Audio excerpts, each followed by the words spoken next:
जिन्ने भी साडे संघर्ष होए ने असी एक गल बड़ी अहमियत दे नाल महसूस कीती है कि असी मैदाने जंग दे विच तेगां दे नाल ते बड़ी बहादरी दे नाल, निश्चे दे नाल, दृढ़ता दे नाल लड़दे हैं, पर जदों मेज़ दे उपर आउंदे उदों असी गलबात दे विच फेल हो जांदे हैं।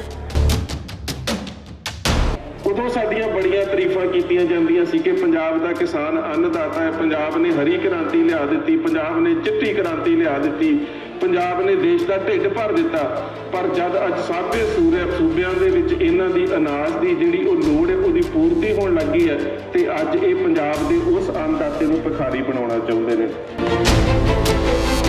कारजोग इस मोर्चे दे विच शिरकत करने वाले आए मेरे वीरों ते भैणों, और सब तो पहला गुरु पातशाह की बख्शिश पवित्र फतेह बुलंद करिए। प्यार साहब आखना जी वाहिगुरू जी का खालसा वाहिगुरू जी की फतेह।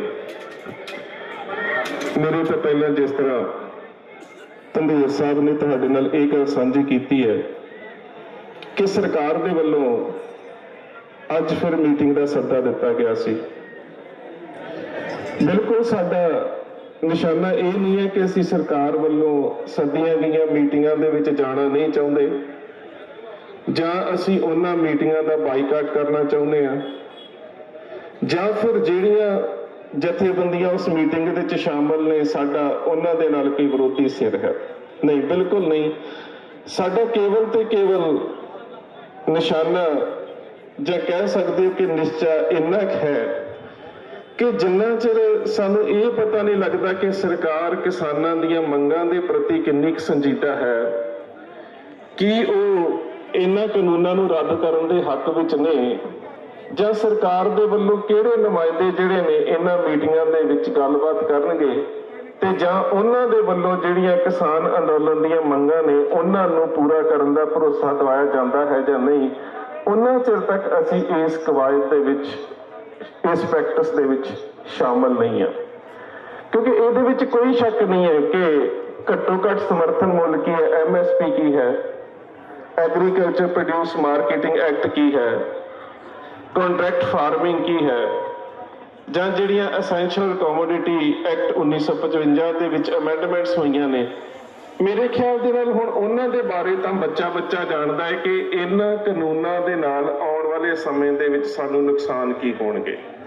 ਇਹ ਹੁਣ ਗੱਲ ਕਿਸੇ ਤੋਂ ਗੁੱਝੀ ਨਹੀਂ ਰਹੀ ਹੈ, ਪਰ ਹੁਣ ਅਗਲੀ ਗੱਲ ਅਸੀਂ ਵਿਚਾਰਨੀ ਹੈ ਕਿ ਇਹਦੇ ਪ੍ਰਤੀ ਕੇਂਦਰ ਸਰਕਾਰ ਦੀਆਂ ਨੀਤੀਆਂ ਕੀ ਨੇ, ਉਹਨਾਂ ਨੀਤੀਆਂ ਦੇ ਕਿਰਿਆ ਤੇ ਪ੍ਰਤੀਕਿਰਿਆ ਦੇ ਰੂਪ ਦੇ ਵਿੱਚ ਸਾਡੀਆਂ ਨੀਤੀਆਂ ਕਿਵੇਂ ਦੀਆਂ ਹੋਣ ਤੇ ਅਸੀਂ ਕਿਸੇ ਵੀ ਰੂਪ ਦੇ ਵਿੱਚ ਹੁਣ ਉਹਨਾਂ ਦੇ ਕਿਸੇ ਛੜਯੰਤਰ ਦਾ ਸ਼ਿਕਾਰ ਨਾ ਹੋ ਜਾਈਏ। ਕਿਉਂਕਿ ਅਕਸਰ ਅਸੀਂ ਪੁਰਾਣੇ ਸਮੇਂ ਦੇ ਵਿੱਚ जिन्ने भी साडे संघर्ष होए ने असी एक गल बड़ी अहमियत दे नाल महसूस कीती है कि असी मैदाने जंग दे विच तेगां दे नाल ते बड़ी बहादरी दे नाल, निश्चे दे नाल, दृढ़ता दे नाल लड़दे हैं, पर जदों मेज़ दे उपर आउंदे उदों असी गलबात दे विच फेल हो जांदे हैं। सो असी इस वारी ये नहीं चाहुंदे कि टेबल टॉक दे विच जां फिर इन्हां मुद्दिआं दे बारे जदों सरकार दे नाल मीटिंग जिहड़ी है वो मेज़ दे उपर होवे ਤੇ ਅਸੀਂ ਕਿਸੇ ਗੱਲ ਤੋਂ ਫੇਲ ਹੋ ਜਾਈਏ ਕਿ ਇਹ ਜਿਹੜੀ ਜਨ ਮਾਨਸਿਕਤਾ ਅੱਜ ਸਾਡੀ ਪਿੱਠ ਦੇ ਉੱਪਰ ਚਟਾਨ ਬਣ ਕੇ ਖੜੀ ਹੈ, ਕਿਤੇ ਇਹ ਮਾਨਸਿਕਤਾ ਇਹ ਨਾ ਕਵੇ ਕਿ ਇਹਨਾਂ ਲੀਡਰਾਂ ਨੇ, ਇਹਨਾਂ ਆਗੂਆਂ ਨੇ ਸਾਡੇ ਹਿੱਤਾਂ ਨੂੰ ਵੇਚ ਦਿੱਤਾ ਹੈ ਜਾਂ ਫਿਰ ਸਾਡੇ ਹਿੱਤਾਂ ਦੀ ਨੁਮਾਇੰਦਗੀ ਨਹੀਂ ਕੀਤੀ। ਮੈਂ ਤਾਂ ਇਤਿਹਾਸਕਾਰ ਹਾਂ, ਇਤਿਹਾਸ ਦੇ ਵਿੱਚੋਂ ਤੁਹਾਨੂੰ ਇੱਕ ਦੋ ਮਿਸਾਲਾਂ ਜ਼ਰੂਰ ਦਿੰਦਾ ਹੈ। ਅਸੀਂ ਇੱਥੇ ਕੋਈ ਭੀਖ ਮੰਗਣ ਨਹੀਂ ਆਏ, ਅਸੀਂ ਇੱਥੇ ਆਪਣੇ ਹੱਕ ਮੰਗ ਰਹੇ ਹਾਂ, ਔਰ ਹੱਕ ਉਹ ਮੰਗ ਰਹੇ ਹਾਂ ਜਿਨ੍ਹਾਂ ਦੇ ਬਾਰੇ ਸਾਨੂੰ ਪਤਾ ਹੈ ਕਿ ਆਉਣ ਵਾਲੇ ਸਮੇਂ ਦੇ ਵਿੱਚ ਜੇਕਰ ਇਹਨਾਂ ਕਾਨੂੰਨਾਂ ਨੂੰ ਰੱਦ ਨਾ ਕੀਤਾ ਗਿਆ ਤੇ ਸਾਡੀ ਭਵਿੱਖ ਦੀ ਪੀੜ੍ਹੀ ਦੇ ਹਾਲਾਤ ਕੀ ਹੋਣਗੇ। ਅਸੀਂ ਸਾਰੇ ਜ਼ਿਆਦਾਤਰ ਪੰਜਾਬ ਤੋਂ ਹੀ ਆਏ ਹੋਏ ਹਾਂ ਜਿਹੜੇ ਇੱਥੇ ਬੈਠੇ ਆ, ਵੈਸੇ ਹੋਰ ਸੂਬਿਆਂ ਤੋਂ ਵੀ ਬਹੁਤ ਸਾਰੀਆਂ ਕਿਸਾਨ ਜਥੇਬੰਦੀਆਂ ਤੇ ਕਿਸਾਨ ਆਗੂ ਆਏ ਨੇ। ਸਾਡੇ ਖੇਤਾਂ ਦੇ ਵਿੱਚ ਜਿਹੜੀ ਲੇਬਰ ਕੰਮ ਕਰਦੀ ਹੈ, ਕਿਤੇ ਤੁਸੀਂ ਉਹਨਾਂ ਨੂੰ ਇੱਕ ਸਵਾਲ ਕਰੋ ਕਿ ਤੁਸੀਂ ਕਿੱਥੋਂ ਆਏ ਹੋ, ਉਹ ਕਹਿਣਗੇ ਬਿਹਾਰ ਤੋਂ ਆਏ ਹੋ।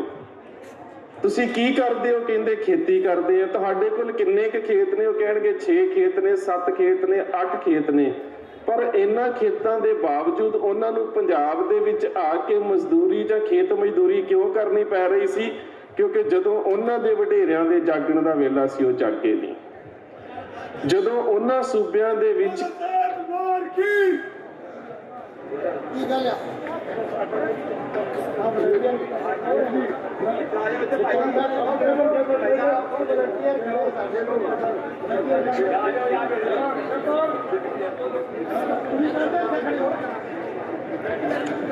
ਉਹਦੇ ਵਿੱਚ ਇਹ ਸੀ ਕਿ ਜਿੰਨਾ ਸਮਿਆਂ ਦੇ ਵਿੱਚ ਉਹਨਾਂ ਨੂੰ ਜਾਗਣ ਦਾ ਮੌਕਾ ਸੀ ਜਾਂ ਉਹਨਾਂ ਦੇ ਵਡੇਰਿਆਂ ਨੂੰ ਜਾਗਣ ਦਾ ਮੇਲਾ ਸੀ, ਉਹ ਵੱਡੇ ਪੱਧਰ ਦੇ ਉੱਪਰ ਉੱਠ ਕੇ ਜਿਸ ਤਰ੍ਹਾਂ ਦੇ ਨਾਲ ਅੱਜ ਤੁਸੀਂ ਸੰਘਰਸ਼ ਕੀਤਾ ਹੈ ਜਾਂ ਜਿਸ ਸੰਘਰਸ਼ ਦੇ ਵਿੱਚ ਸ਼ਾਮਲ ਹੋਏ ਹੋ, ਉਹਨਾਂ ਦੇ ਵਡੇਰਿਆਂ ਨੇ ਉਹ ਸੰਘਰਸ਼ ਨਹੀਂ ਕੀਤਾ ਤੇ ਅੱਜ ਉਹਨਾਂ ਦੀ ਜਿਹੜੀ ਔਲਾਦ ਹੈ ਉਹਨੂੰ ਮਜ਼ਦੂਰੀ ਕਰਨੀ ਪੈ ਰਹੀ ਹੈ। ਇਸੇ ਤਰ੍ਹਾਂ ਦੇ ਨਾਲ ਜੇਕਰ ਅੱਜ ਅਸੀਂ ਇਸ ਮੌਕੇ ਨੂੰ ਨਾ ਸੰਭਾਲਿਆ ਤਾਂ ਸਾਡੀ ਜਿਹੜੀ ਆਉਣ ਵਾਲੀ ਪੀੜ੍ਹੀ ਹੈ, ਜਿਹੜੀ ਆਉਣ ਵਾਲੀ ਉਮਤ ਹੈ, ਉਹ ਵੀ ਮਜ਼ਦੂਰ ਬਣ ਕੇ ਰਹਿ ਜਾਵੇਗੀ। ਮੈਂ ਇਹ ਨਹੀਂ ਕਹਿੰਦਾ ਕਿ ਮਜ਼ਦੂਰੀ ਕੋਈ ਮਾੜੀ ਗੱਲ ਹੈ, ਪਰ ਸਾਨੂੰ ਆਪਣੇ ਖੇਤਾਂ ਦੇ ਵਿੱਚ ਹੀ ਮਜ਼ਦੂਰੀ ਕਰਨੀ ਪਵੇਗੀ, ਪਰ ਸਾਡੇ ਖੇਤਾਂ ਦੀ ਮਲਕੀਅਤ ਜਿਹੜੀ ਹੈ ਹੋਰਨਾਂ ਲੋਕਾਂ ਦੇ ਕੋਲ ਹੋਵੇਗੀ। ਇਸ ਤਰ੍ਹਾਂ ਦੇ ਨਾਲ ਇਹਨਾਂ ਕਾਨੂੰਨਾਂ ਦੇ ਨਾਲ, ਇਹਨਾਂ ਸਾਰੇ ਵਰਤਾਰਿਆਂ ਦੇ ਨਾਲ ਸਾਡੇ ਸਟੇਟ ਨੂੰ, ਸਾਡੇ ਸੂਬੇ ਨੂੰ ਭਿੱਖ ਮੰਗਾ ਬਣਾਉਣ ਦੀ ਜਿਹੜੀ ਕੋਸ਼ਿਸ਼ ਹੈ ਕੀਤੀ ਜਾ ਰਹੀ ਹੈ। ਇਤਿਹਾਸ ਦੇ ਵਿੱਚ ਇੱਕ ਬਹੁਤ ਵੱਡੀ ਮਿਸਾਲ ਹੈ। ਕਿਤੇ ਤੁਹਾਨੂੰ, ਕਿਉਂਕਿ ਹੁਣ ਜਿੰਨੇ ਵੀ ਹੁਣ ਅਸੀਂ ਕਿਸਾਨ ਵੀਰ ਹਾਂ, ਸਾਡੇ ਸਾਰਿਆਂ ਦੇ ਪਰਿਵਾਰਾਂ ਦੇ ਵਿੱਚੋਂ ਕੋਈ ਨਾ ਕੋਈ ਬੱਚਾ, ਕੋਈ ਨਾ ਕੋਈ ਬੱਚੀ ਵਿਦੇਸ਼ਾਂ ਦੇ ਵਿੱਚ ਜ਼ਰੂਰ ਹੈ। ਬੋਲੀਵੀਆ ਸਟੇਟ ਦੇ ਬਾਰੇ, ਉਸ ਦੇਸ਼ ਦੇ ਬਾਰੇ ਪੜ੍ਹਨ ਦੀ ਕੋਸ਼ਿਸ਼ ਕਰਿਓ। ਉੱਥੋਂ ਦੀ ਸਰਕਾਰ ਨੇ ਵੀ ਇਹੀ ਕੁਝ ਕੀਤਾ ਸੀ, ਕਾਰਪੋਰੇਟ ਘਰਾਣਿਆਂ ਦੇ ਨਾਲ ਸੌਦੇ ਕਰਕੇ, ਸਮਝੌਤੇ ਕਰਕੇ, ਜੋ ਅੱਜ ਸਾਡੀ ਸਰਕਾਰ ਕਰ ਰਹੀ ਹੈ। ਤੇ ਉੱਥੋਂ ਦੇ ਹਾਲਾਤ ਇਵੇਂ ਦੇ ਹੋ ਗਏ ਸੀ ਕਿ ਉੱਥੋਂ ਦੇ ਲੋਕਾਂ ਨੂੰ ਪਾਣੀ ਪੀਣ ਵਾਸਤੇ ਵੀ ਇਹਨਾਂ ਕਾਰਪੋਰੇਟ ਘਰਾਣਿਆਂ ਤੋਂ ਪਾਣੀ ਮੁੱਲ ਲੈਣਾ ਪੈਂਦਾ ਸੀ। ਹਾਲਾਤ ਇੰਨੇ ਜ਼ਿਆਦਾ ਮਾੜੇ ਹੋ ਗਏ ਕਿ ਲੋਕਾਂ ਦੇ ਕੋਲ ਪਾਣੀ ਖਰੀਦਣ ਵਾਸਤੇ ਪੈਸਾ ਨਹੀਂ ਸੀ ਤੇ ਉਹਨਾਂ ਨੇ ਬਾਰਿਸ਼ ਦਾ ਪਾਣੀ ਇਕੱਠਾ ਕਰਨਾ ਤੇ ਪੀਣ ਵਾਸਤੇ ਵਰਤਣਾ। ਅਖੀਰ ਉਹ ਦਿਨ ਵੀ ਆ ਗਏ ਜਦੋਂ ਕਾਰਪੋਰੇਟ ਘਰਾਣਿਆਂ ਨੇ ਸਰਕਾਰ ਦੇ ਨਾਲ ਮਿਲ ਕੇ ਇਹ ਵੀ ਕਾਨੂੰਨ ਬਣਾ ਦਿੱਤਾ ਕਿ ਕੁਦਰਤ ਦਾ ਪਾਣੀ ਘਰ ਦੇ ਵਿੱਚ ਜਮ੍ਹਾਂ ਕਰਨਾ ਵੀ ਚੋਰੀ ਹੈ। ਸੋ ਜਿੰਨਾ ਚਿਰ ਤੱਕ ਅਸੀਂ ਇਹਨਾਂ ਕਾਨੂੰਨਾਂ ਦੇ ਬਾਰੇ, ਇਹ ਜਿਹੜਾ ਮਾਡਲ ਅੱਜ ਸਾਡੇ ਸਾਹਮਣੇ ਪੇਸ਼ ਕੀਤਾ ਜਾ ਰਿਹਾ ਹੈ ਅਮਰੀਕਾ ਦੇ ਵਿੱਚ, ਜਿੱਥੇ ਬਹੁਤ ਸਾਰੀਆਂ ਸਹੂਲਤਾਂ ਵੀ ਦਿੱਤੀਆਂ ਜਾਂਦੀਆਂ ਨੇ ਕਿਸਾਨਾਂ ਨੂੰ, ਜਿੱਥੇ ਖੇਤੀ ਦਾ ਬੀਮਾ ਵੀ ਹੈ, ਯੂਰਪ ਦੇ ਵਿੱਚ ਜਾਂ ਹੋਰ ਦੇਸ਼ਾਂ ਦੇ ਵਿੱਚ ਇਹ ਪੂਰੀ ਤਰ੍ਹਾਂ ਦੇ ਨਾਲ ਫੇਲ ਹੋ ਚੁੱਕਾ ਮਾਡਲ ਹੈ। ਹੁਣ ਤਾਂ ਦੱਸਣ ਦਾ ਜ਼ਿਆਦਾ ਇੱਥੇ ਮੌਕਾ ਨਹੀਂ ਹੈ, ਪਰ ਜੇਕਰ ਤੁਸੀਂ ਤਕਰੀਬਨ ਪਹਿਲੀ ਸੰਸਾਰ ਜੰਗ ਤੋਂ ਲੈ ਕੇ ਰੌਥਚਾਈਲਡ, ਉਸ ਤੋਂ ਬਾਅਦ ਰੌਕਫੈਲਰ ਘਰਾਣੇ, ਇਹ ਜਿੰਨਾ ਵੀ ਬਹੁਤ ਵੱਡਾ ਸੰਸਾਰ ਦਾ ਕਾਰਪੋਰੇਟ ਸੈਕਟਰ ਹੈ, ਤੇ ਜੇਕਰ ਤੁਸੀਂ ਅੱਜ ਦੇ ਸਮੇਂ 'ਚ ਪੜ੍ਹਨਾ ਹੋਵੇ ਤੇ ਇੱਕ ਕਿਤਾਬ ਹੈ ਸੀਡਸ ਆਫ ਡਿਸਟਰਕਸ਼ਨ, ਜਿਹੜੀ ਰੌਕਫੈਲਰ ਘਰਾਣਿਆਂ ਦੇ ਬਾਰੇ ਹੈ, ਜਿਨ੍ਹਾਂ ਦੀ ਆ ਕੰਪਨੀ ਸੀ ਮਨਸੈਂਟੋ, ਜਿਸ ਕੰਪਨੀ ਦੀ ਅਸੀਂ ਮਚਾਟੀ ਵਰਤਦੇ ਰਹੇ ਹਾਂ। ਸੋ ਇਹ ਇੰਨੇ ਵੱਡੇ ਘਰਾਣੇ ਨੇ, ਇਹ ਤੁਹਾਡੀ ਉਪਜ ਦੇ ਉੱਪਰ ਕਾਬਜ਼ ਹੋਣਾ ਚਾਹੁੰਦੇ ਨੇ, ਕਿਉਂਕਿ ਪਿਛਲੇ ਸਮੇਂ ਦੇ ਵਿੱਚ ਉਹਨਾਂ ਨੇ ਦੋ ਚੀਜ਼ਾਂ ਤੋਂ ਸਭ ਤੋਂ ਵੱਧ ਕਮਾਈ ਕੀਤੀ ਹੈ, ਇੱਕ ਹਥਿਆਰ ਵੇਚਣ ਤੋਂ ਤੇ ਦੂਜਾ ਦਵਾਈਆਂ ਵੇਚਣ ਤੋਂ ਬਾਅਦ। ਹੁਣ ਤੀਜਾ ਜਿਹੜਾ ਅਨਾਜ ਦਾ ਭੰਡਾਰ ਹੈ, ਉਹ ਸਭ ਤੋਂ ਵੱਡਾ ਉਹ ਖੇਤਰ ਹੈ ਜਿਹਦੇ ਵਿੱਚ ਸਭ ਤੋਂ ਵੱਧ ਕਮਾਈ ਕੀਤੀ ਜਾ ਸਕਦੀ ਹੈ। ਸੋ ਪਹਿਲੀ ਗੱਲ ਤੇ ਹੈ ਕਿ ਇਹਨਾਂ ਕਾਨੂੰਨਾਂ ਨੂੰ ਰੱਦ ਕਰਾਉਣਾ ਤੇ ਆਪਣੇ ਕਿੱਤੇ ਔਰ ਖਿੱਤੇ ਨੂੰ ਬਚਾਉਣਾ, ਇਹ ਸਾਡੀ ਪਹਿਲੀ ਜ਼ਿੰਮੇਵਾਰੀ ਹੈ।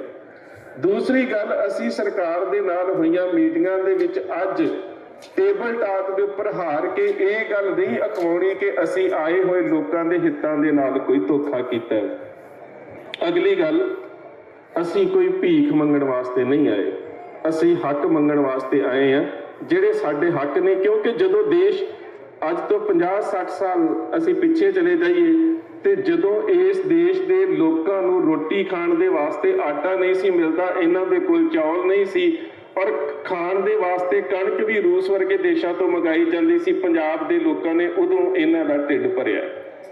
ਉਦੋਂ ਸਾਡੀਆਂ ਬੜੀਆਂ ਤਾਰੀਫਾਂ ਕੀਤੀਆਂ ਜਾਂਦੀਆਂ ਸੀ ਕਿ ਪੰਜਾਬ ਦਾ ਕਿਸਾਨ ਅੰਨਦਾਤਾ ਹੈ, ਪੰਜਾਬ ਨੇ ਹਰੀ ਕ੍ਰਾਂਤੀ ਲਿਆ ਦਿੱਤੀ, ਪੰਜਾਬ ਨੇ ਚਿੱਟੀ ਕ੍ਰਾਂਤੀ ਲਿਆ ਦਿੱਤੀ, ਪੰਜਾਬ ਨੇ ਦੇਸ਼ ਦਾ ਢਿੱਡ ਭਰ ਦਿੱਤਾ। ਪਰ ਜਦ ਅੱਜ ਸਾਬੇ ਸੂਬਿਆਂ ਦੇ ਵਿੱਚ ਇਹਨਾਂ ਦੀ ਅਨਾਜ ਦੀ ਜਿਹੜੀ ਉਹ ਲੋੜ ਹੈ ਉਹਦੀ ਪੂਰਤੀ ਹੋਣ ਲੱਗੀ ਹੈ ਤੇ ਅੱਜ ਇਹ ਪੰਜਾਬ ਦੇ ਉਸ ਅੰਨਦਾਤੇ ਨੂੰ ਭਿਖਾਰੀ ਬਣਾਉਣਾ ਚਾਹੁੰਦੇ ਨੇ।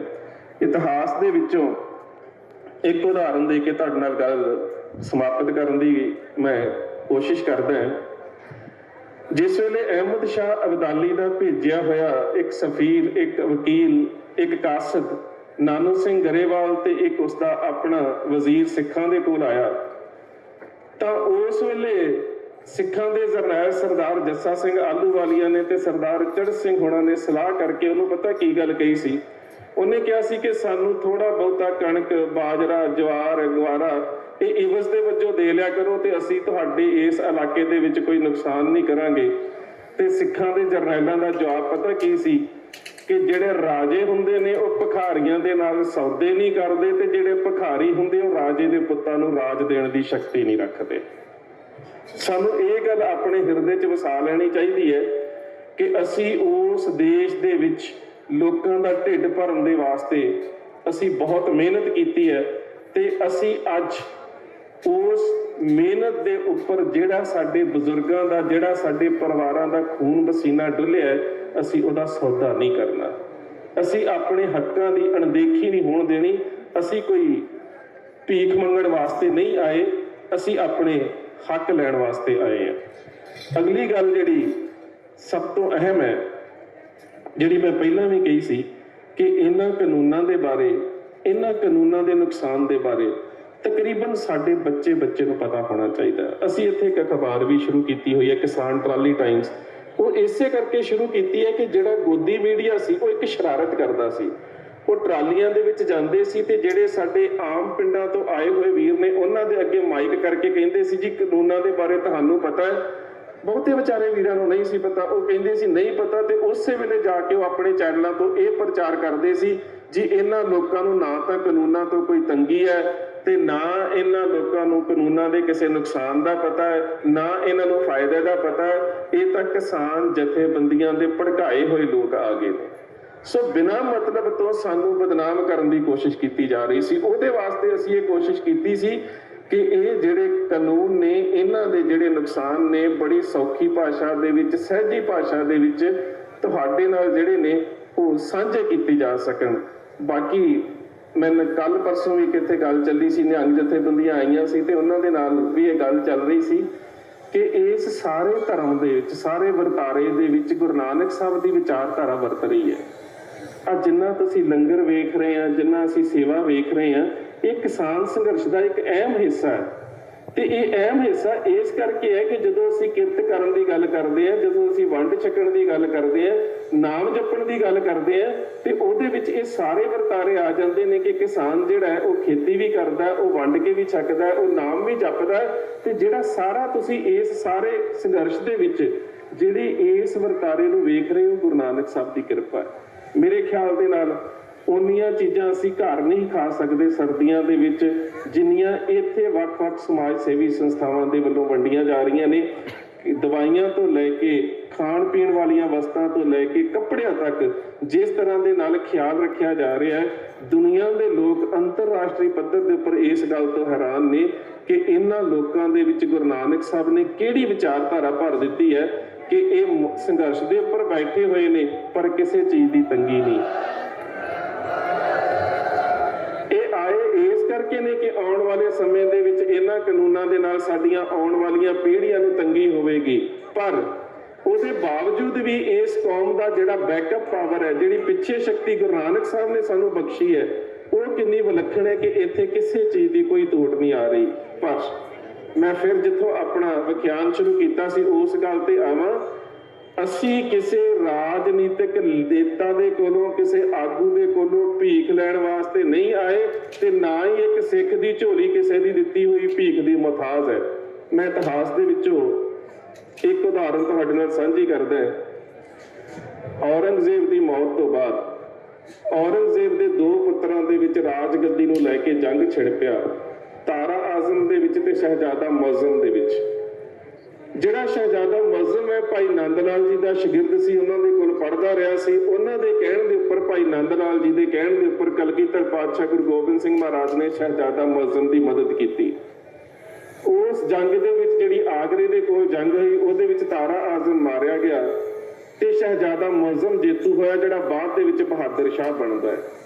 ਜਦੋਂ ਬਹਾਦਰ ਸ਼ਾਹ ਰਾਜਗੱਦੀ ਦੇ ਉੱਪਰ ਬੈਠਾ ਤੇ ਉਹਨੇ ਕਲਗੀਧਰ ਪਾਤਸ਼ਾਹ ਗੁਰੂ ਗੋਬਿੰਦ ਸਿੰਘ ਮਹਾਰਾਜ ਦਾ ਸਨਮਾਨ ਬੜਾ ਕੀਤਾ, ਆਦਰ ਬੜਾ ਦਿੱਤਾ। ਉਸਨੇ ਇਸ ਤਰ੍ਹਾਂ ਦੇ ਨਾਲ ਗੁਰੂ ਸਾਹਿਬ ਨੂੰ ਸਨਮਾਨ ਦਿੱਤਾ ਜਿਸ ਤਰ੍ਹਾਂ ਗੁਰੂ ਸਾਹਿਬ ਹਿੰਦੁਸਤਾਨ ਦੇ ਸਭ ਤੋਂ ਵੱਡੇ ਧਾਰਮਿਕ ਰਹਿਬਰ ਹੋਣ। ਤੇ ਜਦੋਂ ਗੁਰੂ ਸਾਹਿਬ ਨੂੰ ਇਹ ਸਨਮਾਨ ਮਿਲਿਆ ਨਾ, ਤੇ ਜਿਹੜੇ ਉਹਦੇ ਆਲੇ ਦੁਆਲੇ ਵਜ਼ੀਰ ਸੀ, ਜਿਨ੍ਹਾਂ 'ਚ ਸਰ ਬੁਲੰਦ ਖਾਨ ਸੀ, 2-4 ਹੋਰ ਵੀ ਉਹਦੇ ਜਿਹੜੇ ਨੇੜੇ ਦੇ ਕਾਜੀ ਸੀ, ਉਹਨਾਂ ਦੇ ਮਨ 'ਚ ਬੜੀ ਈਰਖਾ ਆਈ ਕਿ ਬਹਾਦਰ ਸ਼ਾਹ ਸਿੱਖਾਂ ਦੇ ਗੁਰੂ ਗੋਬਿੰਦ ਸਿੰਘ ਮਹਾਰਾਜ ਨੂੰ ਇੰਨੀ ਅਹਿਮੀਅਤ ਕਿਉਂ ਦੇ ਰਿਹਾ ਹੈ। ਉਹਨਾਂ ਨੇ ਬਹਾਦਰ ਸ਼ਾਹ ਦੇ ਕੰਨ ਭਰੇ। ਕਹਿੰਦੇ ਬਹਾਦਰ ਸ਼ਾਹ, ਸੁਣਿਆ ਸਿੱਖਾਂ ਦਾ ਗੁਰੂ ਜਿਹੜਾ ਹੈ, ਇਹਨੇ ਆਪਣੀ ਤੇਗ ਦੇ ਨਾਲ 2-3 ਵਾਰੀ ਸ਼ੇਰ ਦਾ ਸ਼ਿਕਾਰ ਕੀਤਾ ਹੈ, ਤੇ ਕਿਉਂ ਨਾ ਜੈਜੋ ਦੇ ਜੰਗਲ ਦੇ ਵਿੱਚ ਬੜਾ ਆਦਮਖੋਰ ਸ਼ੇਰ ਹੈ, ਸਿੱਖਾਂ ਦੇ ਗੁਰੂ ਦੇ ਕੋਲੋਂ ਉਹਦਾ ਸ਼ਿਕਾਰ ਕਰਵਾਇਆ ਜਾਵੇ। ਤੇ ਮਨਸ਼ਾ ਦਾ ਪਿੱਛੇ ਇਹ ਸੀ ਕਿ ਗੁਰੂ ਜਿਹੜਾ ਉਹ ਮਾਰਿਆ ਜਾਵੇਗਾ, ਤੇ ਜਿਹੜੀ ਬਹਾਦਰ ਸ਼ਾਹ ਦੇ ਵਿੱਚ ਗੁਰੂ ਦੇ ਨਾਲ ਸਾਂਝ ਪੈ ਗਈ ਉਹ ਖਤਮ ਹੋ ਜਾਵੇਗੀ। ਜਦੋਂ ਗੁਰੂ ਸਾਹਿਬ ਦਰਬਾਰ ਦੇ ਵਿੱਚ ਆਏ ਤੇ ਬਹਾਦਰ ਸ਼ਾਹ ਕਹਿੰਦਾ ਕਿ ਮੇਰੇ ਅਹਿਲਕਾਰ ਕਹਿ ਰਹੇ ਨੇ ਕਿ ਪਾਤਸ਼ਾਹ ਤੁਸੀਂ ਸ਼ੇਰ ਦਾ ਸ਼ਿਕਾਰ ਬੜੀ ਵਾਰੀ ਕੀਤਾ ਹੈ, ਇਹ ਚਾਹੁੰਦੇ ਨੇ ਕਿ ਤੁਸੀਂ ਸਾਡੇ ਸਾਹਮਣੇ ਸ਼ੇਰ ਦਾ ਸ਼ਿਕਾਰ ਕਰੋ। ਤੇ ਪਾਤਸ਼ਾਹ ਕਹਿੰਦੇ ਕੋਈ ਗੱਲ ਨਹੀਂ, ਸ਼ਾਮ ਦਾ ਹੀ ਵਕਤ ਰੱਖ ਲਓ, ਅਸੀਂ ਚਲੇ ਜਾਂਦੇ ਹਾਂ। ਬਹਾਦਰ ਸ਼ਾਹ ਘੋੜੇ ਤੇ ਸਵਾਰ ਹੋਇਆ, ਗੁਰੂ ਸਾਹਿਬ ਨਾਲ ਭਾਈ ਦਿਆ ਸਿੰਘ ਹੁਣੀ, ਇੱਕ ਸਰਦਾਰ ਰੋਸ਼ਨ ਸਿੰਘ ਹੁਣੀ, ਸਰ ਬੁਲੰਦ ਖਾਨ, ਸਾਰੇ ਬਹਾਦਰ ਸ਼ਾਹ ਦੇ ਜਰਨੈਲ ਤੇ ਗੁਰੂ ਸਾਹਿਬ ਦੇ ਨਾਲ 2-3 ਸਿੰਘ ਜੰਗਲ ਦੇ ਵਿੱਚ ਚਲੇ ਗਏ। ਸ਼ੇਰ ਦੀਆਂ ਪੈੜਾਂ ਤੋਂ ਪਤਾ ਲੱਗ ਗਿਆ ਕਿ ਸ਼ੇਰ ਦੀ ਜਿਹੜੀ ਗਾਰ ਹੈ, ਜਿਹੜੀ ਉਹਦੀ ਗੁਫਾ ਹੈ, ਕਿਸ ਪਾਸੇ ਹੈ। ਉਧਰ ਨੂੰ ਜਾ ਰਹੇ ਨੇ। ਸ਼ੇਰ ਦੀ ਜਦੋਂ ਦਹਾੜ ਸੁਣਾਈ ਦਿੱਤੀ ਤੇ ਉਸ ਵੇਲੇ ਸਰ ਬੁਲੰਦ ਖਾਨ ਕਲਗੀਧਰ ਪਾਤਸ਼ਾਹ ਨੂੰ ਕਹਿੰਦਾ, ਪਾਤਸ਼ਾਹ ਸ਼ੇਰ ਉਸ ਪਾਸੇ ਹੈ, ਸਾਨੂੰ ਉਸ ਪਾਸੇ ਜਾ ਕੇ ਉਹਦਾ ਸ਼ਿਕਾਰ ਕਰਨਾ ਪਵੇਗਾ। ਜਦੋਂ ਪਾਤਸ਼ਾਹ ਨੇ ਘੋੜੇ ਦੀਆਂ ਵਾਗਾਂ ਉਧਰ ਮੋੜਨ ਦੇ ਵਾਸਤੇ ਅੱਡੀ ਲਾਈ ਤੇ ਰੋਸ਼ਨ ਸਿੰਘ ਅੱਗੇ ਆ ਕੇ ਖਲੋ ਗਿਆ। ਕਹਿੰਦਾ ਪਾਤਸ਼ਾਹ ਇਹ ਕਿਵੇਂ ਹੋ ਸਕਦਾ ਹੈ, ਸਿੱਖ ਗੁਰੂ ਦਾ ਗੁਰੂ ਦੇ ਸਾਹਮਣੇ ਹੋਵੇ ਤੇ ਸ਼ੇਰ ਦਾ ਸ਼ਿਕਾਰ ਕਰਨ ਗੁਰੂ ਜਾਵੇ, ਪਹਿਲਾਂ ਸਿੱਖ ਜਾਵੇਗਾ।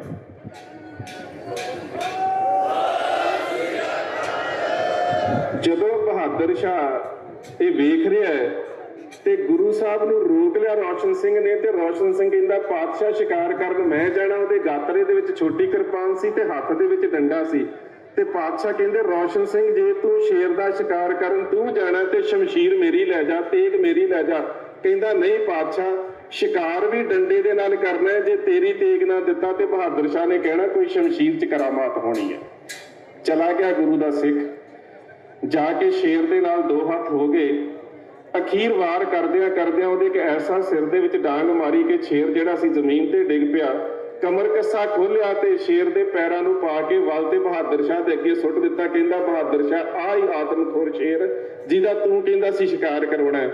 ਬਹਾਦਰ ਸ਼ਾਹ ਨੇ ਜ਼ਮੀਨ ਤੋਂ ਹੱਥ ਲਾ ਕੇ ਕੰਨਾਂ ਨੂੰ ਹੱਥ ਲਾਏ। ਕਹਿੰਦਾ ਲਾਹੌਲ ਕੁਵਤਿल्ला, ਆਪਣੇ ਗਲਾਂ ਦੇ ਵਿੱਚੋਂ ਲਾ ਕੇ ਨਾ ਮੋਤੀਆਂ ਦੀ ਮਾਲਾ ਤੇ ਆਪਣੇ ਰੋਸ਼ਨ ਸਿੰਘ ਦੀ ਝੋਲੀ ਦੇ ਵਿੱਚ ਪਾਉਣ ਲੱਗਾ ਤੇ ਰੋਸ਼ਨ ਸਿੰਘ ਪਿੱਛੇ ਹੋ ਗਿਆ। ਕਹਿੰਦਾ ਤੂੰ ਮੇਰੇ ਕੋਲ ਕੋਈ ਇਨਾਮ ਨਹੀਂ ਲੈਣਾ। ਕਹਿੰਦਾ ਨਹੀਂ ਬਹਾਦਰ ਸ਼ਾਹ, ਇਸ ਝੋਲੀ ਦੇ ਵਿੱਚ ਕੋਈ ਇਨਾਮ ਪਾ ਸਕਦਾ ਹੈ ਤੇ ਮੇਰਾ ਗੁਰੂ, ਮੇਰੇ ਗੁਰੂ ਤੋਂ ਬਿਨਾ ਕੋਈ ਵੀ ਇਹ ਝੋਲੀ ਨਹੀਂ ਭਰ ਸਕਦਾ। ਸੋ ਅਸੀਂ ਜੋ ਮੰਗਣਾ ਆਪਣੇ ਗੁਰੂ ਕੋ ਮੰਗਣਾ, ਤੇ ਉਸ ਗੁਰੂ ਦੀ ਵਿਚਾਰਧਾਰਾ ਦੇ ਨਾਲ ਅਸੀਂ ਆਪਣੇ ਹੱਕਾਂ ਦੀ ਗੱਲ ਕਰਨ ਆਏ ਆ। ਜਿਸ ਤਰ੍ਹਾਂ ਪੰਧੇਰ ਸਾਹਿਬ ਨੇ ਕਿਹਾ ਕਾਨੂੰਨ ਮਾਫ ਵਾਪਸ ਹੁੰਦੇ ਜਾਂ ਨਹੀਂ ਹੁੰਦੇ, ਉਹ ਗੱਲ ਇੱਕ ਵੱਖਰੀ ਹੈ। ਪਰ ਇੱਕ ਗੱਲ ਬੜੀ ਸਪਸ਼ਟ ਹੈ ਕਿ ਜਦੋਂ ਅਬਦਾਲੀ ਦੇ ਵਕੀਲ ਦੇ ਨਾਲ ਸਿੰਘਾਂ ਦੀ ਵਾਰਤਾਲਾਪ ਹੋਈ ਸੀ ਤਾਂ ਉਸਨੇ ਤਾਂ ਨਕਸ਼ਾ ਥੱਲੇ ਜ਼ਮੀਨ ਤੇ ਬਣਾ ਦਿੱਤਾ ਤੇ ਕਹਿੰਦਾ ਕਿ ਦੱਸੋ ਤੁਸੀਂ ਇੱਥੇ ਕਿੱਥੋਂ ਦੀ ਨਵਾਬੀ ਲੈਣਾ ਚਾਹੁੰਦੇ ਹੋ। ਤੇ ਸਰਦਾਰ ਜੱਸਾ ਸਿੰਘ ਆਲੂਵਾਲੀ ਨੇ ਸਾਰੇ ਨਕਸ਼ੇ ਦੇ ਦੁਆਲੇ ਕਿਰਪਾਨ ਦੀ ਲੀਰ ਖਿੱਚ ਕੇ ਪਤਾ ਕੀ ਕਿਹਾ ਸੀ, ਕਹਿੰਦਾ ਇਹ ਤੇ ਸਾਰਾ ਹੀ ਸਾਡਾ, ਤੂੰ ਸਾਨੂੰ ਇੱਥੇ ਕੀ ਦੇਣਾ ਚਾਹੁੰਦਾ। ਸੋ ਬੇਸ਼ੱਕ ਇਹ ਕਾਨੂੰਨ ਨਾ ਵੀ ਰੱਦ ਕਰਨ, ਪੰਜਾਬ ਸਾਡਾ ਹੈ, ਪੰਜਾਬ ਦੇ ਵਿੱਚ ਕਾਰਪੋਰੇਟ ਸੈਕਟਰ ਨੂੰ ਵੜਨ ਨਹੀਂ ਦੇਵਾਂਗੇ, ਇਹਨਾਂ ਨੂੰ ਉੱਥੇ ਕਾਨੂੰਨ ਲਾਗੂ ਨਹੀਂ ਕਰਨ ਦੇਵਾਂਗੇ। ਸੋ ਇੰਨੀਆਂ ਬੇਨਤੀਆਂ ਮੇਰੀਆਂ ਪ੍ਰਵਾਨ। ਤਕਰੀਬਨ ਇਸ ਸਟੇਜ ਦੇ ਉੱਪਰ ਮੈਂ ਰੋਜ਼ ਹੀ ਹਾਜ਼ਰੀ ਭਰਦਾ। 13 ਤਰੀਕ ਨੂੰ ਉਸ ਸਟੇਜ ਤੇ ਗਿਆ ਸੀ ਤੇ ਜਦੋਂ ਮੈਂ ਗੱਲ ਕੀਤੀ ਸਿੱਖੀ ਦੀ, ਮੈਂ ਕਿਹਾ ਲੋਕਾਂ ਦੇ ਲੋਕ ਵਹਾ ਦੇ ਅੱਗੇ ਹੁਣ ਲੋਕਾਂ ਨੇ ਆਪਣੇ ਹਿੱਤਾਂ ਦੇ ਨਾਲ ਤੁਹਾਨੂੰ ਧੋਖਾ ਨਹੀਂ ਕਰਨ ਦੇਣਾ। ਤੇ ਉੱਥੋਂ ਦੇ ਨੇਤਾ ਜਿਹੜੇ ਸੀ ਮੇਰੇ ਨਾਲ ਨਾਰਾਜ਼ ਹੋ ਗਏ, ਕਹਿੰਦੇ ਤੂੰ ਸਿੱਖੀ ਦੀ ਗੱਲ ਕਰਦਾ, ਤੈਨੂੰ ਇੱਥੇ ਬੋਲਣ ਨਹੀਂ ਦੇਣਾ। ਪਰ ਇਹ ਤਾਂ ਸਾਡੀ ਮਾਝੇ ਵਾਲਿਆਂ ਦੀ ਇੱਕ ਤਰ੍ਹਾਂ ਦੀ ਸਟੇਜ ਹੈ। ਇੱਥੇ ਤਾਂ ਗੱਲ ਵੀ ਜਦੋਂ ਬੰਦਾ ਸਿੰਘ ਬਹਾਦਰ ਤੋਂ ਸ਼ੁਰੂ ਹੁੰਦੀ ਹੈ ਤੇ ਅਸੀਂ ਰੋਜ਼ ਇੱਥੇ ਤੁਹਾਡੇ ਨਾਲ ਇਤਿਹਾਸ ਦੀਆਂ ਵਿਚਾਰਾਂ ਕਰਦੇ ਹਾਂ। ਗੱਲ ਫਿਰ ਉੱਥੇ ਅਸੀਂ ਕਹਿੰਦੇ ਹਾਂ ਸਰਕਾਰ ਦੇ ਨਾਲ ਗੱਲਬਾਤ ਦੇ ਦਰਵਾਜ਼ੇ ਖੁੱਲੇ ਨੇ। ਕਲਗੀਧਰ ਪਾਤਸ਼ਾਹ ਗੁਰੂ ਗੋਬਿੰਦ ਸਿੰਘ ਮਹਾਰਾਜ ਨੇ ਚਮਕੌਰ ਦੀ ਗੜੀ ਤੋਂ ਬਾਅਦ ਵੀ ਜ਼ਫਰਨਾਮਾ ਲਿਖ ਕੇ ਬਹਾਦਰ ਸ਼ਾਹ ਦੇ ਨਾਲ ਗੱਲਬਾਤ, ਔਰੰਗਜ਼ੇਬ ਨਾਲ ਗੱਲਬਾਤ ਦੇ ਦਰਵਾਜ਼ੇ ਬੰਦ ਨਹੀਂ ਕੀਤੇ। ਗੱਲਬਾਤ ਦੇ ਦਰਵਾਜ਼ੇ ਹਮੇਸ਼ਾ ਖੁੱਲੇ ਰਹਿਣਗੇ। ਪਰ ਸਾਨੂੰ ਇਹ ਪਤਾ ਹੋਣਾ ਚਾਹੀਦਾ ਕਿ ਸਰਕਾਰ ਪੈਰਾਮੀਟਰ ਕੀ ਡਿਸਾਈਡ ਕਰਦੀ ਹੈ। ਅਸੀਂ ਭੀਖ ਲੈਣ ਵਾਸਤੇ ਨਹੀਂ ਆਏ, ਅਸੀਂ ਹੱਕ ਲੈਣ ਵਾਸਤੇ ਆਏ ਹਾਂ। ਵਾਹਿਗੁਰੂ ਜੀ ਕਾ ਖਾਲਸਾ, ਵਾਹਿਗੁਰੂ ਜੀ ਕੀ ਫਤਿਹ।